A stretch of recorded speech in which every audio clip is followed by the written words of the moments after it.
Thank you everybody for joining us then today. We are going to get started so that we can really maximize this time. And to do this then, I need to do just a little bit of housekeeping at the start. So we will have a survey that will drop into the chat at the end of this session. We'd love to get some feedback from you so that we continue to improve these events. And then this is also where you can register for your certificate at the end. So I will drop that link in at the end of our discussion today. It's ISN members who are then eligible to get a certificate. So if you haven't then already registered for your ISN membership, then you can do that now. It's completely free and it enables you to have a look at all of our other discussions and events and to kind of keep on top of future events as well. Okay, so we are also running a breakout session at the end of this session today, which is an opportunity for you then to discuss with each other the training, to connect with each other and share your experiences and insights. I'll also drop that link at the end of our discussion today. If I end the webinar before you have it, that link is available on the landing page for this event. It's also available in those emails that we sent you as well, those reminder emails. Okay, so officially I would like to welcome you then to our latest ISN Live event, Breaking the Burnout Cycle, Real Strategies for Reducing Teacher Load, and sponsored by our fantastic partner, the National College. So teacher burnout, it's a growing global concern, especially among international educators who often face unique challenges, such as cultural adjustment, isolation from support networks, high performance expectations, and those blurred work-life boundaries.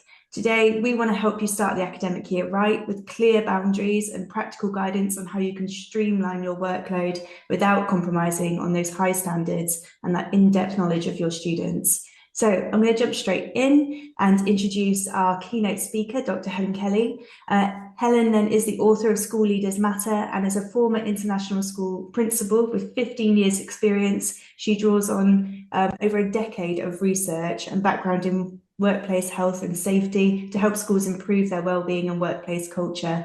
Welcome, Helen. Thank you so much for joining us today. Hey, Claire. Thanks so much for having me. I'll dive straight in, shall I? I'll start sharing my slides. Great. Okay. Hi, everyone. Welcome. I've been asked to just do a short introduction. Really, what I'm going to do is set the scene. Where are we with staff wellbeing in schools? And what are the main issues? Because if we're going to give you some pointers about how to improve your situation, we really need to have a shared understanding of what the issues are. So there is a paucity really of good research about international school teacher wellbeing. But really interesting to know is that the IBO brought out a report last year called Wellbeing for School Teachers. It doesn't just cover international schools, but it does encompass international schools. And they found that teachers report one of the highest levels of occupational stress and burnout when compared with other professions. I'm sure we're not surprised to hear that. They also found that across countries and school grade levels, high levels of teacher stress, depression, anxiety, and poor physical health have been observed. And, when we dig more deeply into research from around the world, we can see that the well-being indicators and indicators around mental health for educators, not just teachers, do give cause for concern when compared to the norm, the kind of population as a whole. Okay, so I think what is also very interesting for us to note, because especially school leaders among us might think, well, why should we care about this? Why does it matter? The IBO have also reported that teacher stress has been linked with a reduction in teaching efficacy. So teachers are not as effective in the classroom when they're under high levels of stress. That impacts classroom and behaviour management. And it prevents teachers from engaging well with their students. And that poor teacher-student engagement actually has been shown to impact student belonging and well-being. And we have some interesting research from York University in the UK, which shows that students who are taught by teachers who are experiencing burnout actually have higher levels of blood cholesterol. So, they have higher levels of stress themselves. There's also a whole lot of research these days that connects that poor teacher-student engagement caused by teacher stress with a reduction in academic attainment. And also some new research pointing to how this affects the development of students' non-cognitive skills. So their ability to cooperate and adapt and all of those non-cognitive skills that we talk so much about these days. So I think what we can see from that is that there's cause to be concerned about educator wellbeing. And there's also a whole range of reasons why we should be concerned about this and we should be wanting to do something about it. Can you see that, Claire? Have we moved on? Yeah, we can see that. Thank you. Okay, so what we're planning to do today in this session is to give you some ideas as individuals, and also if you're thinking about the well-being of a whole school, of what you can do to maximise the well-being of yourself or people in your school. And in order to do that, we really need to understand what are the drivers of educator well-being and burnout. So I call these the 3 Ws. I like 3-part models and I like it when they're alliterative. So the first one is workplace culture. So if the culture is positive, then teachers and other educators, other staff generally in schools have a much better chance of being able to maximise their well-being. Workload is obviously a factor, and work recovery. Are we able to switch off in our non-work time? Are we able to relax? Are we doing things that give us a sense of accomplishment that are not connected with our work? And the reason I'm unpacking that one now is because we won't talk about that later. The workplace culture, we need to be feeling that sense of belonging. We need to be feeling that we have positive collegial relationships that are built on trust and respect and civility.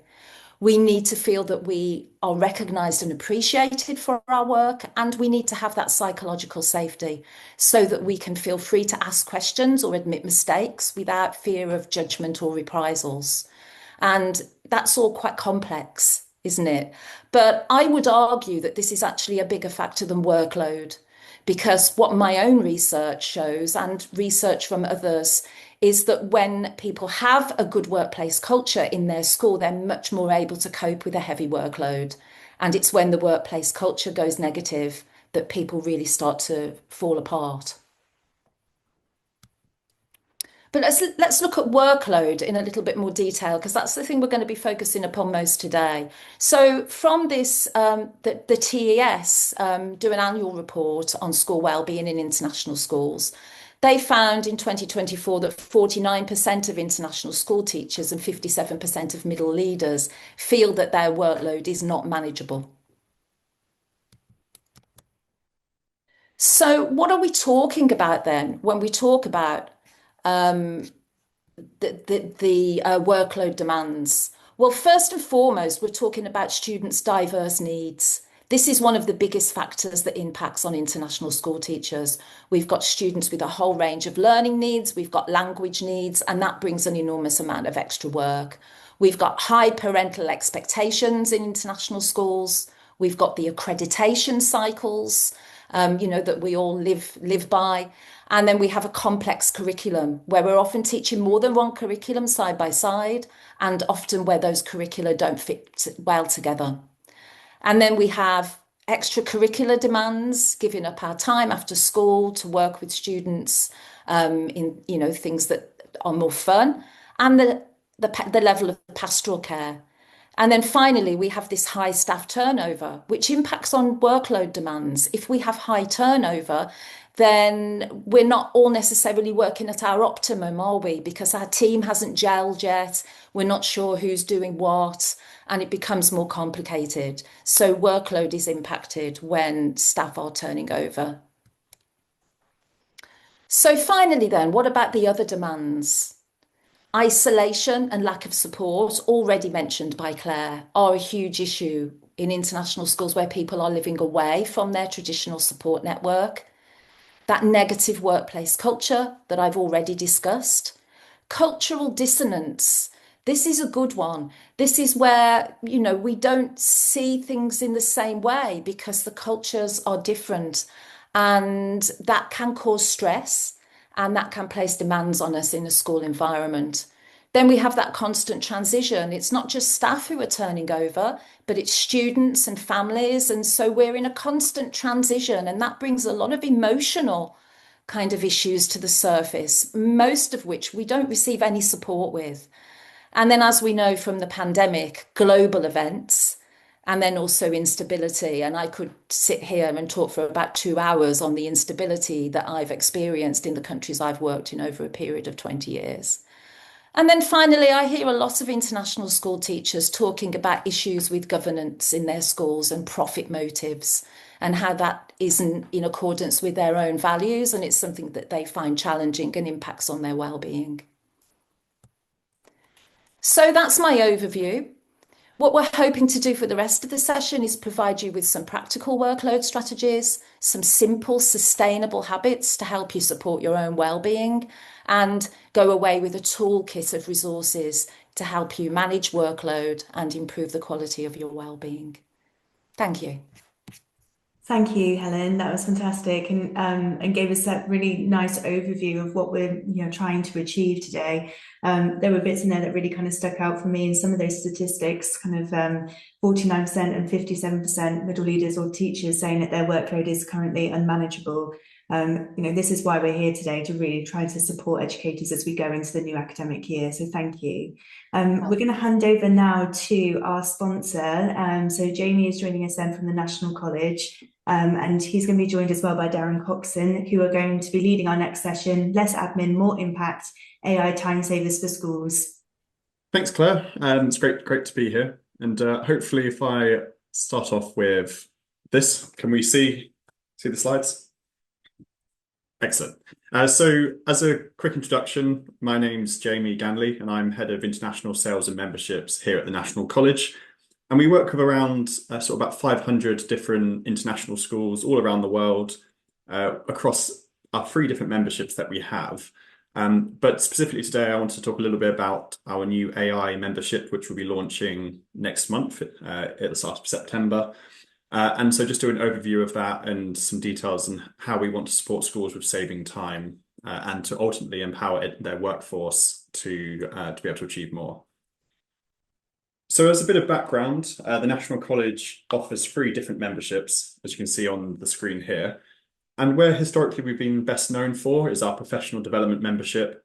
And that's where we offer lots of essential training resources, so kind of child protection, online safety, wellbeing training. We have AI training in there as well, but also looking at raising standards at different levels of career, different levels of role, content for teachers, for teaching assistants, for support staff, and everyone in between.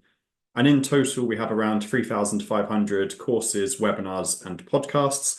And that's utilised, as I say, by international schools all over the world. We then launched 2 years ago our compliance management membership, and that became available for international schools last September. And that's ultimately around managing policy requirements and meeting compliance, especially those schools that are British leaning and working towards things like BSO standards. And so we have lots of expert-led guidance articles. We have model policies that you can use, and all sorts of other templates and documents you might have. And then the third membership on the right-hand side, what was formerly Blue Sky Education, which is an appraisal platform and used, they had an international following in their own right, but they've been brought into the National College Group. You can then showcase that alongside CPD that you completed and kind of show that impact trail with making a difference in the classroom. But what's really is exciting, and the reason for being here today, is we are launching our Teacher and Leader AI tool as of early September.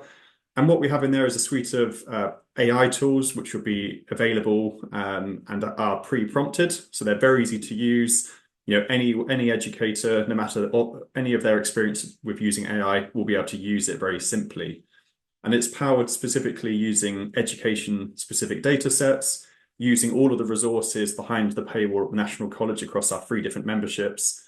And it's also available with any of our memberships. So if you're available to if you're a member of the National College, your school will get access to Teacher and Leader AI when that becomes available. And it's something we're really excited about to ultimately save educators time wherever they are. To recap what's going to be involved with that, as I've mentioned, it's expert trained. It's using experts and associates like Darren Coxon, who are bringing to conversation in a moment. But we're using education-specific data sets, reliable data sources such as DfE guidance, looking at Ofsted, looking at international inspectorate bodies, using real school data, using the National College content as well. That's only available with this AI tool from the National College. And ultimately, to save time, reduce admin, and focus on actually making a difference for educators everywhere. And by bringing it into one solution, it's one login across all of our memberships. We know, I think the average international school I saw in a survey recently had 19 different edtech platforms. That's 19 different logins. And so what we're trying to do is unify that to one solution, so you come to one place for all those different needs. And then we've ensured, very importantly, when it's coming to AI and using all sorts of tools that are out there available at the moment, is that it's ISO compliant, it meets GDPR across Europe, and has standards wherever you are in the world to meet those. And we already have 1 million users accessing the National College. It's reliable, and we know that educators can trust it. As a brief overview of what will be available, in total, we're going to have over 150 different prompts that are pre-prepared, but we're going to start off with 40 prompts, a set for leaders and a set for teachers. And on the screen is just an example of some of the different resources you'll be able to do. So I'm sure if you're a school leader, I'm sure response writing for parents, assembly creation, staff meeting planners, lesson observation evaluations, improvement plans, announcements are all different things you'll probably be spending lots of time on. The Wellbeing planner, bottom left as well. And it'll be able to read real data that you can put into it and then come out with outcomes that will support what your school needs. On the other side, we've then got specific tools for teachers, educators, and teaching assistants.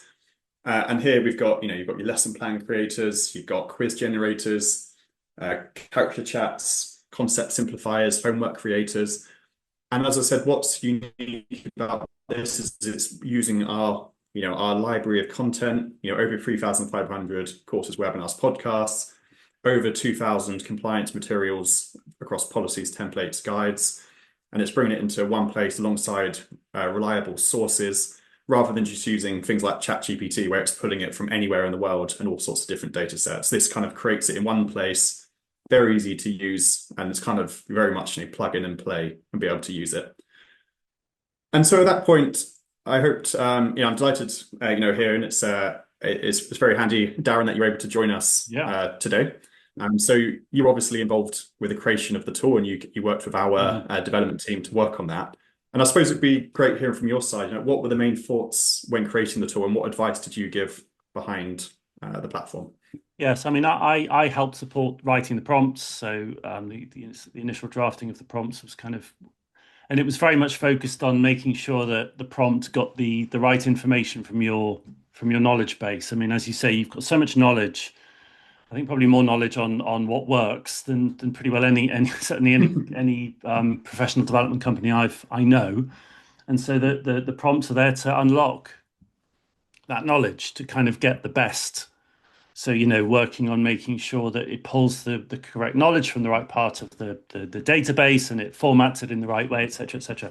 So that was a really interesting challenge, I have to say, because there's so much. Yeah. And I think it's worth saying, you mentioned the lessons. I mean, all of the transcripts have been pulled through. So, I mean, it's literally really a lot of detail comes through into that knowledge base. So that was my main role. And then obviously helping to review the output and making sure that the output was actually accurate, useful, and so on and so forth.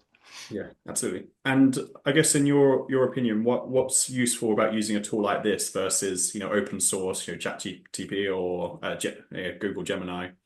Yeah, and I think I'll reference it later. I think Claire's got a question when we move into the sort of the panel discussion.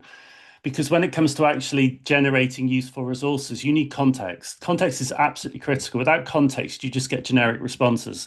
So I think when you're prompting a platform like yours, because you're pulling through that information in a really intelligent way, you're actually much more likely to get a useful response, and a response which is quite tailored to your setting and your needs, than just kind of I mean, you can prompt ChatGPT and you can get a reasonably good response if you hit it right, but you've done so much of that preparation work before the teacher or the leader actually starts to interface with this, that actually you're much more likely, with maybe less effort, which is, when we're busy, is probably a good thing. You're more likely to get a good response because you've kind of done a lot of the work beforehand. Yeah. No, I think I read I think it was maybe it was the start of the year, end of last year. There was a teacher tap survey around why educators didn't want to use AI or what was the barriers. And I think understanding of how to actually prompt it and get the meaningful outcomes feels like one of the biggest barriers there is. And hopefully that's what we can solve through here. And I think, I started Claire this, I've got a timer running that I started slightly late, but I think that kind of brings us roughly up to 10 minutes. But if anyone would like to find out more from the National College, either about our AI membership or either of the other free memberships I've mentioned, my contact details are on the screen, or you can find us at nationalcollege.com. We can answer any questions you might have up front or book, a walkthrough of what is available. So hopefully we'll look forward to hearing from some of you soon. Wonderful. Thank you so much, Jamie. I've dropped a couple of links in the chat as well. So please do utilise the chat if you have any questions as we're going through this. It'd be great to kind of support each other in this as well. So there are a couple of links there. One of those is then to learn more about Teacher and Leader AI from the National College, and another then for a general demo as well to just learn a little bit more. So do follow up with those if you think that this is something that's going to be useful. And certainly as we talk through this panel discussion, we're going to talk about how AI can actually be utilised then. So yeah, try to streamline those some of those superlative kind of work tasks that have to go day to day with kind of teaching. So we're going to jump now into our panel discussion. So we have Charlie Burley, Darren Coxon and Dr. Helen Kelly kind of joining us for this panel discussion. We've had a bit of an introduction for Helen, but I'd love to have a little introduction then from Darren and Charlie. Are you happy to do that yourselves? Just kind of let us know a little bit more about you. Who wants to go first? Yeah, oh, Charlie, go first, Charlie. You've nominated yourself, yeah. Oh no, shot myself in the foot there. Hello, I am Charlie Burley. I run the Teachers Health Coach and I work one-to-one with teachers, school staff and leaders on their mental, physical health and well-being. And I work with schools. At the moment, I'm in Bangkok working with some international schools over here. And we cover everything from stress to workload to community and culture, all the way through to things like healthy habits, which is what I've just written my book on. Thank you so much. And Darren? Yeah, and so I'm an ex-head teacher, an ex-group international schools group manager. Spent more than half my career teaching in international schools across the world. For the last sort of 2 or 3 years, I've really been focusing on supporting schools with AI implementation. I was the head of an international school in Tunisia, executive head of an international school in Tunisia when ChatGPT was first released, and we were one of the first schools to kind of explore how to use these tools, sort of in a both for teachers and for students. And so, the last sort of 2.5 years, I've just been focusing on, what I learned as the head, helping schools to adopt, these tools safely. Great, thank you so much. So we are going to start our panel discussion with a couple of polls that we'd like to then put forward to our attendees. So there's 4 questions within these polls, but I'm only going to leave them up just for a couple of minutes because we do really want to get through as many questions as we can to our panel. But it'd be really interesting to kind of know your thoughts on some of these questions. So I've just launched that now. The first is asking, how many hours do you typically work in a full teaching week? We've got people jumping in straight away. It's great. And then a question about lunch break. So are you typically then actually having a lunch break where you are not working? Are you able to switch off when you get home? And do you sometimes work the weekends, or do you set that boundary and never work the weekend? Okay, I'll leave that up then. Yeah, just one more minute. I'm sorry, it's not long, but we really do want to kind of launch into this discussion as well. Okay, I'm going to end this here. Sorry if you weren't able to get through all of these questions. And I'm going to share these results with you, and we can then publish these as well with the recording once this comes out. So some people saying less than 30 hours, and that's obviously dependent on how many hours you're doing if you're working part-time. But 32%, 30 to 40, 32%, 41 to 50, and actually 24 then saying more than 50 hours. Do you have a lunch break without working? Personally, when I was teaching, that happened never, but we've got quite a few people who are saying always. Some saying often and some saying sometimes. Are you able to switch off when you get home? Sometimes, 28% rarely, 13% never. And do you work at the weekend? 59% yes, sometimes. Only 3% saying no and setting that boundary and not working the weekend. So some really interesting results there. Thank you for sharing those with us. Okay, we'll just hide this. Okay, and we're going to jump then into our panel questions. And the first question we have is for Dr. Helen Kelly. So Helen, how can teachers then effectively set boundaries in cultures where overworking is normalized or even expected? Yeah, I think the first thing that you need to do is really set those boundaries around what's best for students. So when you respond to someone that you're not able to do something or not able to do it within the time frame, to just use those phrases, that for the benefit of my students, or so that I can be fresh tomorrow, or so that I can deliver the best lessons, I'm not able to do this within the time frame that you would like. And I think that helps to present you as a professional who's student focused rather than someone who's just work shy. I think that's the first thing. I think it's also really important if you're working in a culture where no is not something that people tend to say, and in collectivist cultures in the Far East in particular, we do have that. It's about learning to maybe offer a compromise and just being a little bit more gentle in the language that you use. I think the other really effective strategy, which I talk about a lot in my work, is about taking micro breaks during the day.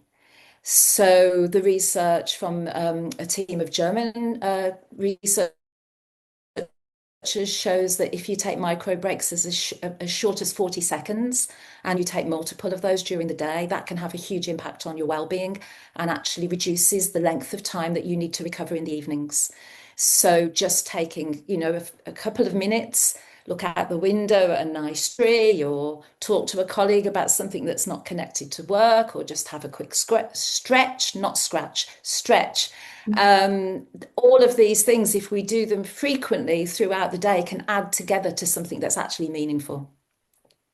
Yeah, thank you for sharing. Some really great advice in there, and kind of like you said, putting that kind of my students first in this. And I think that's some really great advice and something I wish I had known then potentially. Well, we have the research now to back it up, don't we, Claire? We have the research, so it's not just something that you're making up, but something that's evidence-based. Yeah, absolutely. Okay, and so Darren, our next question then is for you. We wanted to ask, how can educators and leaders utilize AI to successfully reduce teacher workload without then compromising on their understanding of their students? Yeah, that's a really important point. I think what we don't want to do is put AI between us and our students. I talk about this a lot. I say, have AI beside you or behind you, but never in front of you. You need to make sure that connection with students is there, and it's just so critically important. So if you kind of consider the end to end, we have a syllabus at one end and we have exams at the other. I mean, that's very, very simplistic, but you get where I'm coming from. And we need to think about at what point can we bring AI in?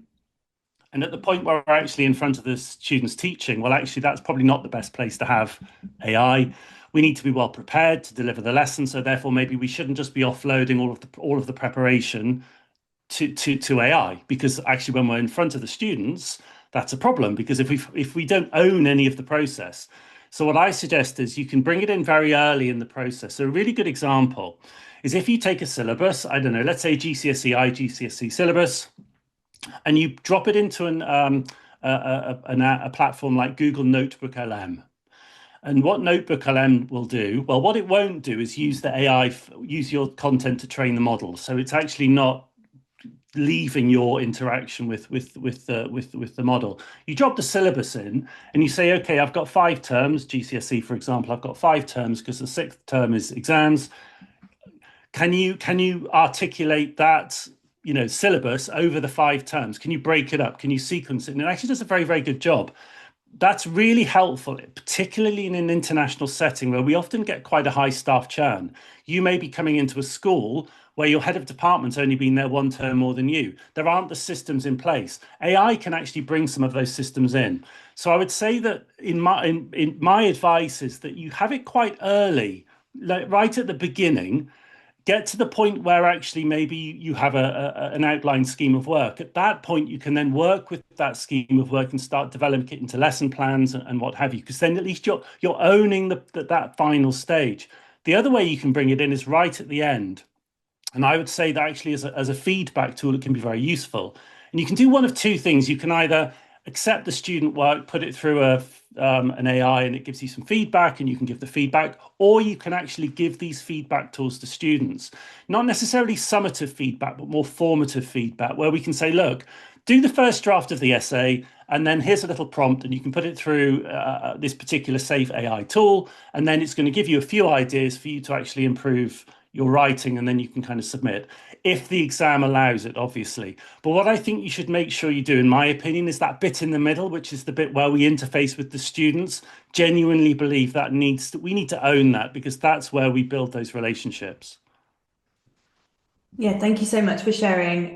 Yeah, really key, because we really are treading that line between trying to find things that reduce some of that workload, but retaining that rich knowledge of who the students are. Yeah, thank you so much. So our next question then, we're going to go to Charlie. We wanted to ask, what advice would you give to teachers who feel guilty for prioritizing their well-being over work demands? This is huge, right? Absolutely huge. I know that I remember being in the classroom and experiencing pangs of guilt and my stomach churning over because I had to say no to someone because I had a doctor's appointment or something. Even something as critical as that. I mean, when some of the schools I was in today, this came up a lot. We talked about it for about 20 minutes. And I think the first thing is looking at how we can shift our perspectives. And I like the phrase of it's self first, not selfish. And that kind of leads us on to this idea of a ripple effect. You know, we're all constantly creating ripples with the people around us, the people around them, the people around them. What we do in that classroom or in our setting is then impacting, I think, hundreds, thousands, tens of thousands of people across our communities. It's huge, the ripples that we have as practitioners. And I think that if we start to reframe that and we start to look at it as our health, our energy, our well-being in whatever sense, they're not luxuries. They're not luxuries for us. They are the foundations of everything we do. And a conversation that quite often comes up is this idea that, is it actually quite selfish to not look after ourselves? You know, which we all are, we're very, very passionate. We're very, very driven in what we do. We care. It's why we do it. Is it actually, in a weird sort of way, a little bit selfish to keep kind of dragging ourselves and then pushing ourselves further down that kind of ladder of burnout? Because then we put ourselves in a position where actually we cannot have the impact we want and we cannot do those things. And we know teaching is an incredible profession, but it can become somewhat of a bottomless pit sometimes. You know, the work's never done. There is no end point. We know that. So I do think it's about reframing, like Dr. Helen said, about reframing boundaries and things and reframing what putting yourself first means. Actually, sometimes, not all the time, obviously, there has to be a harmony, but quite often putting yourself first is actually in the long term best for everyone around us. It's really hard to do, don't get me wrong. I'm not saying this stuff is easy, but I think shifting that mindset, self first, not selfish. Yeah, thank you. So much of that resonated, and we just had a comment in the chat as well, someone saying it's really easy to miss those initial signs of burnout, because I think when you get to that stage, sometimes you're just kind of you just keep going, don't you? Don't realize what you're doing. So really trying to start and understand that and set those boundaries to start with, that it's not being selfish. It's really just trying to protect yourself and who you are and what an asset you are. It's so important. Thank you so much. So our next question, Darren, we want to go back to you and ask, what are the most impactful full rollout AI systems that schools can adopt to reduce workload across their school? And do you have any advice for those who are potentially resistant to that change? Yeah, I think just to kind of link what Sharon has just put into the chat. So the tool that I would recommend is Google's Notebook LM. It's free, totally free. It's available just with a Google login. You need to make sure you don't input any of personally identifiable information into it or any school sensitive information into it, unless you're within a Google Workspace for Education account, in which case it does have those protections. So to your point, Claire, to be perfectly honest with you, there are no full systems that exist, really. I mean, we've got two competitors, if you like. We've got Google's Workspace for Education, and we've got Microsoft for Education Copilot.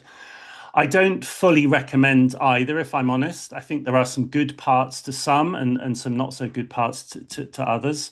I think Francesca's mentioned a couple of times, and there are lots of things that I very much agree with her in the chat. We want to make sure we're not offloading stuff to AI. I mean, humans are better across the piece, but sadly, if we don't have those humans, or if those humans need some support, AI can absolutely support them. So I would say that if you're looking at bringing AI tools into your school, you're really kind of looking at Google or Microsoft at the moment. If you're looking at unified systems, I would say of the two, personally, again, it's just personally, I think Google are slightly ahead of the game. I think their AI is just slightly more suited to education than Microsoft Copilot. I personally don't get particularly good responses from Microsoft Copilot. I know some people that do, but my personal opinion is actually that Google's tools are better. But I would say that really it's much, much less about the system, and it's much more about understanding the strategy, understanding at what point we should and shouldn't bring these tools in. And whether you're using Copilot or Google or ChatGPT, in some respects, it doesn't really matter. What you really need to be thinking about is collectively as a school, what do we agree on in terms of how we should and shouldn't use these tools? At what point do we allow people to use them? Which tools are safe? Really important. The benefit of Google and Microsoft tools is that they are both data protected. So if you're using Google's education tools within a Google tenancy, if you're using your school Microsoft tools, there is that data protection built in, just like with with the National College tool, there is that data protection built in. So actually, it's more about that than there being one size fits all, because quite frankly, there isn't. Really quickly, just the last point, because I'm just aware, we need to move on. The resistance piece, not my place to say, okay, and I'll tell you why. This is a leadership and governance issue. This is up to the school to craft a plan and a strategy that brings people with them. If I was to sit here and say, well, actually, you just need to, get over yourself because, quite frankly, the AI is the future. Well, it's very arrogant for me to say so. And also, quite frankly, AI is just a tool. I think what we need to make sure we do is that schools need to work with their staff to support those people who are resistant, to listen to them. Because actually, do you know what? If you're resistant and you're actually telling people why you're resistant, that's really important to listen to. Then I actually think that we will move forward together rather than it potentially become a bit of an us and them. Yeah, thank you. That was a really good point to make, that it really does need to be a collaborative kind of approach to this, and really considering the viewpoints of your educators and what they're bringing to the table, what they believe and why they believe that. So then move forward, hopefully, with that kind of unified approach. So our next question was for Charlie. We wanted to ask you, what daily or weekly habits have you found to be the most effective in maintaining mental and emotional health? I think with this one, a really nice place to start, because let's be honest, we're teachers, right? We're driven, we have very high expectations of ourselves. We have a bit of a health kick, or we're trying to put ourselves out of a little bit of a low place. We kind of want to do it all, and we want to get a gym membership, we want to eat brilliantly, and we want to sleep, we want to leave work at 4 every day, and all this stuff. And we can sometimes set some quite black and white standards for ourselves and a very, very high ceiling. And I think appreciating just how intense teacher life is, and also quite unpredictable sometimes. And we don't do it with the children. We understand for the children that our expectations have to be flexible, not in everything all the time, but a child comes in and something's happened at home and their pet rabbit has passed away or something. We're not maybe going to have exactly the same expectations of them in some ways. And I think we know how flexible we need to be with the children, but quite often we're very hard on ourselves and we don't apply that same compassion with ourselves. So I think planning for messy days, planning for the pinch points in the academic year, report writing and parents' evening coinciding. I've experienced that before. That was quite brutal. These sorts of things, planning for the twists and turns. I think as well, because like I say, we do try, whether it's mental or physical, we do try to do everything very, very well and often at the same time. I think it's important to simplify. So strip everything back. I kind of call this the minimal effective dose. What's the smallest possible version of that habit? In sort of, I don't know, Darren, you can correct me, but in technology and stuff, I think it's like the minimal viable product or something like that. It's like that, but for your habits. What's the minimal effective dose that I can break it down to? And to do this, it's quite a simple thing to do is think about your bookends. So what do I do in the 30 minutes before bed, and what do I do in the 30 minutes when I wake up? And if all you do is you focus on even just one of those 30-minute blocks, and you start there and you think about, for example, how much screen time you have before bed, whether you are eating right before bed, if you are working up until bedtime, or if you're putting into practice some really simple things like having a warm shower or making sure your bedroom is cool and dark. The things that we all know, but we rarely do. I think if we just focus on the first half an hour and the last half an hour, that can really help. And I say break it down to the bite size, and then we can think about those chemicals. We're hearing a lot about them at the moment. There's a few models, but one is dose. Dopamine, oxytocin, serotonin, endorphins. These mental health chemicals, hormones, neurotransmitters that we're hearing a lot about. Focusing on them and seeing how you can sprinkle those into your day. But like I say, break it down. Focus just on the end and the start of your day to begin with. Yeah, some fantastic advice. I really like a nice clean bedroom before I go to bed. With that, a nicely made bed so I can relax and feel like peaceful. But it's small things, you're absolutely right, like that kind of bring you back down and really trying to kind of generate that sense of peace. Thank you for sharing. Our next question then is for Dr. Helen Kelly. We wanted to ask you, what school-wide processes or systems have you seen successfully streamlined to reduce teacher workload without then compromising on the student outcomes? Yes, there are a lot, but I think I'm going to focus upon three. I see a lot of schools reducing marking, and that seems to have a huge impact. So quite a lot of the schools I've worked with over the last few years now have no marking policies. So they find different ways to give feedback to students verbally, face to face, whole class feedback, peer and self-assessment. Certainly nobody marks homework anymore like we used to in the old days. And I can remember mine piling up, embarrassingly. So I think that's one thing that's working. Everything has drawbacks, but that seems to be successful. The other one is around assessment.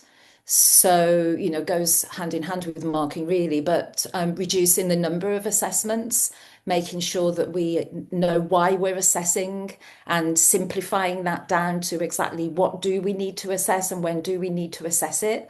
And what are we using that data for, or are we just assessing for the sake of it? And that feeds in also to reporting. So a lot of schools are taking steps to reduce down or simplify the way that they report to parents. So reduce number of reports or ongoing reporting, where parents can see an update kind of on an ongoing basis. Because as Charlie mentioned, those pinch points throughout the year, report writing is a huge one. And then I think the other area that is having a big impact is around meetings. So when do we bring people together and why? And what are they doing during that time? And how can we make sure that we're not just wasting their time?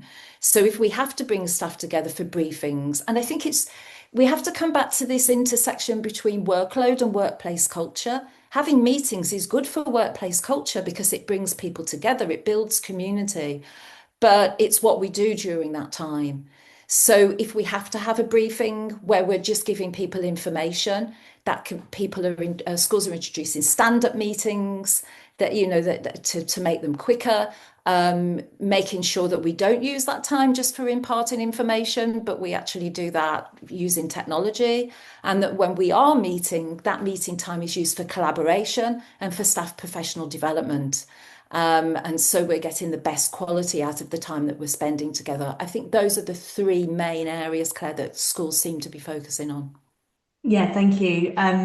I think I'm sure a lot of the educators who are here live in the chat as well will be in agreement that some of those things would really then help reduce the amount of workload that they have day on day. And I know that Jamie kind of showed us earlier in his presentation from the National College some of those resources that they have in terms of quiz making for homework, and support with that kind of feedback as well. So it's kind of trying to marry up some of those processes and put this together. This is what teachers are saying will really help, and that, you know, these are some tools that we could use to really help. Thank you for sharing those. So our next question then, we're going to jump in and ask Charlie, what's one piece of advice or a mindset shift that you wish you had embraced earlier in your career to prevent burnout? This could be so many different things. There's so many things. Even the 6 months after I hit burnout, you know, I was diagnosed with chronic stress and anxiety. Even in those 6 months, the amount of things I learned about myself and, you know, how to manage things was, yeah, huge. This is very difficult. One of the ones I shared earlier was that phrase of self first, not selfish. And it's really useful if you do ever do struggle, by the way, with boundaries and things like that.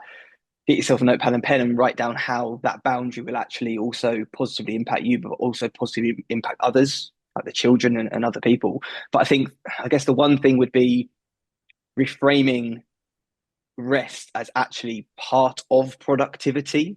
You know, I'm not a huge fan of the word productivity. I think it turns us into machines and a bit of a conveyor belt almost. So I'm not a huge fan of that term, but I think knowing that if you do pause and you make rest that first part, just like you're charging your phone overnight, you know, you charge it before using it, that can really help, because rest isn't different. It's not a separate part of the cycle, if you like. You know, it's the beginning. I think that reframe is quite useful, and just knowing that you're a human, and human first cultures and human first approaches to things is what makes I think the greatest difference. It really does. You're a human being. Yes, sometimes there may be expectations in certain workplaces that you are a robot and you don't take breaks and things like that, which is something to consider, of course. And I appreciate what I'm saying is not easy to implement sometimes, but you are a human. You know, you are not a robot. You do need a break. You do need time away. So yeah, rest is actually maybe the most productive thing we can do, actually. Yeah, absolutely. I think, yeah, again, like the educators in this call, I'm sure that lots of us feel that feeling that, yeah, you needed to constantly be onto the next and onto the next, and didn't recognize the rest that you actually need and how important that is. And it kind of, it ties back into what Dr. Kelly was saying earlier as well about the outcomes that this has for students as well. You know, the picture is so much bigger. It's not just kind of you churning through and keep going, but the impact that it has not on just yourself but on your students is massive. Thank you for sharing that, Charlie. So our last question then is for Dr. Helen Kelly. We wanted to ask you, what role can peer networks or communities of practice play in supporting teacher wellbeing across international contexts? I think in an international school context, Claire, this is absolutely imperative for people. Everyone should be a member of a network of individuals that do the same kinds of job as them, but are not people that they work with in their school. And I know from my own experience, when I did my second principalship in Germany, this saved me, being a member of a group of principals around the country that I could tap into, you know. So firstly, it reduces that isolation, and that's obviously really important. But I think more important than that is it normalizes your experience. And I know that when I moved to Germany, my experience was not the same as when I'd been a principal in Thailand. And a lot of the skills that I'd developed did not translate. And I thought I was doing something wrong. And all the other principals across the country said, oh, no, we're experiencing that too. You know, it made you feel that it wasn't your fault and that you were not going crazy and you were not a bad leader. You know, that this was a normal part of leadership, and it helped me enormously. And we have the luxury now, you know, I'm talking about back in 2012, in the 13 years since then, the opportunities to become members of these kinds of networks have really grown with the development of, you know, video conferencing tools and all sorts of other social media groups. And, you know, there's so much stuff out there, but there are also a lot of organizations like Fabricia and like ECIS that provide opportunities for people to become members of networks or to attend job alike forums as part of conferences and that kind of stuff. So if there's only one thing that you do as a result of today, I would absolutely say, reach out to others, become a member of a network, because that will provide you with so much support, sustenance, psychological kind of, support, the kind of psychological support that you need. Do it. Absolutely, which is why we want to promote ISN again and let you know that you can join the International Schools Network for free, and it's an opportunity then to kind of come together and make those connections with others, and really kind of share that load, because it makes such a difference. Yeah. Can I also say, Claire, that if someone just put in the chat, how do we join networks? If you can't find a network that's relevant to your job role in your part of the world, set one up. When I was working in Hong Kong as a principal, I had 4 vice principals. They didn't have anybody that they could go to, and so they set it up. And we invited vice principals from international schools in Hong Kong to come to our school, and that was how it all got going. So don't be afraid, don't be shy, don't fear rejection. Just put it out there to people. Are people interested in this? And you will find that they are, and they'll be very grateful that you suggested it. Yeah, absolutely. Oh, thank you so much, everybody, for your time and for sharing your expertise with us today. It was such a fantastic opportunity to come together and talk about this really important topic right at the start of the academic year, so that people can support themselves and others around them as well in terms of this topic. So we want to thank the National College as well for sponsoring this event today. And we're just going to drop the link to the survey in here. So if you want to give us some feedback about this event today, but also then to register for your certificate as well. And then there's opportunity also then to opt into the National College's competition. So they're offering then 5 spaces on their AI course from Darren Coxon as well, then you can enter. So please follow that link then for that survey.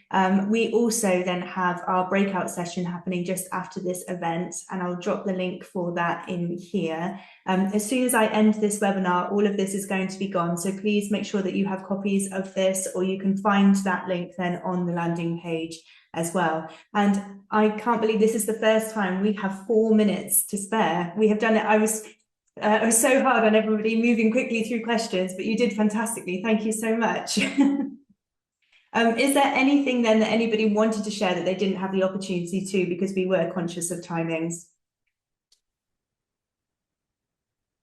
Or we wrapped it up perfectly in 1 hour. Yeah. Oh, well, wonderful. Thank you, everybody, for joining us then today. And again, thank you to the National College for sponsoring this. And all the links then are available. We will have this recording going out afterwards, so you can find out more about their demo and about their course here as well.